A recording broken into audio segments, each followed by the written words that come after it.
গতকালের পর আজও বোমাতঙ্ক। আপনারা জানেন যে গতকাল কিন্তু বিভিন্ন আদালতে অর্থাৎ কলকাতা থেকে জেলা বিভিন্ন আদালতে বোমাতঙ্কের নজির সামনে আসে। গতকালের পর আজও বোমাতঙ্কে আদালতে বোমা বিস্ফোরণের হুমকি। আসানসোল এবং সিউড়ি আদালত, দুপুরে আদালতে বিস্ফোরণের হুমকি আসে। পুলিশ কুকুর নিয়ে গিয়ে তল্লাশি করানো হয়, যদিও তল্লাশিতে সন্দেহজনক কিছু পাওয়া যায়নি। সিউড়ি আদালতের আইনজীবীরা তারা কি বলছেন শোনাবো আপনাদের। বোমাতঙ্ক হবে না তো কি হবে? বোম বারুদ এটা নিয়ে তো পশ্চিমবাংলা, জজরা কোর্ট সবাই ভয়ে আতঙ্ক। ল অ্যান্ড অর্ডারের সিচুয়েশনটা দেখো, মানুষ দেখো, 26-এ জবাব দেবে।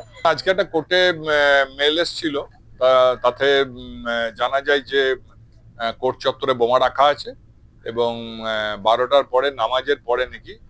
ইতিমধ্যে আপনাদের দুটো ছবি আমরা পাশাপাশি দেখাচ্ছি, একদিকে সিউড়ি আদালত, অন্যদিকে আসানসোল আদালত। গতকালও আপনারা জানেন যেভাবে আমরা দেখেছিলাম কলকাতা থেকে জেলা বিভিন্ন আদালতে কি ছবি সামনে এসেছিল, যেখানে বোমাতঙ্কের ইমেল করে বোমাতঙ্কের নজির সামনে এসেছিল।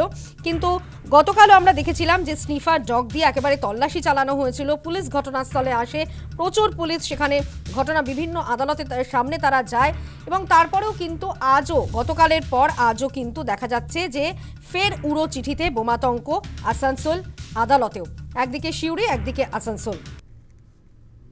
এখনই পুলিশ আবার প্রত্যেকটা রুমে কোর্টের আবার প্রত্যেকটা পার্টে আবার সার্চ শুরু করবে। আবার একটা থ্রেটের মতো একটা পজিশন আছে, সেটা একটা সিকিউরিটির জন্য পুলিশ এক্সট্রা দেওয়া হয়েছে কিছু। সিকিউরিটির জন্য প্রচুর পুলিশ ঘুরে সিভিল ড্রেসেও আছে, ইন্টেলিজেন্স কাজ করছে, আর এখন এক্সট্রা পুলিশ আর ফোর্স আসছে।